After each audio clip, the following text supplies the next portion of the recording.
இங்கே பாருங்கள், மா இஞ்சிங்க எவ்வளோ நல்லா வளர்ந்துட்டு வராங்கன்னு பாருங்கள். இந்த வருஷம் நம்ம அறுவடை அல்லலான்னு நினைக்கிறேங்க. எல்லா தொட்டிலையும் வந்திருக்காங்க.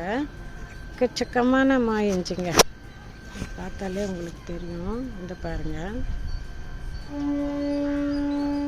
நிறைய பேருக்கு நான் பகிர்ந்திருக்கேன். இதை நான் ஜனவரியில் தாங்க அறுவடை பண்ணுவேன். நான் எக்கச்சக்கமாக வந்திருக்காங்க.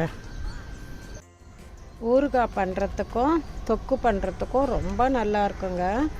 இது பார்த்திங்கன்னா பித்தத்தெல்லாம் நல்லா தணிக்குங்க. இப்போ வாய்க்கு ருசி கொடுக்கணும் அப்படின்னு நினச்சோம்னா, இப்போ நிறைய பேர் இந்த ப்ரெக்னன்சி எல்லாம் இருப்பாங்க, அவங்களுக்கெல்லாம் இது ரொம்ப நல்லது அப்படின்னு சொல்லலாங்க.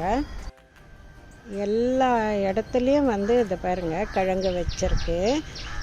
நம்ம ஒரு தடவை அறுவடை பண்ணிட்டோம்னா அதையே வருஷம் வருஷம் இப்படி நட்டு வச்சிடலாங்க. வச்சா நிறைய கிழங்கு நம்மளுக்கு கிடைக்குங்க. இப்போ இது நல்லா விளைஞ்சிருச்சுன்னா கிழங்கு மேலே தெரியுங்க. அப்போ நம்ம அறுவடை பண்ணிக்கலாங்க. அனைவருக்கும் மிக்க நன்றிங்க.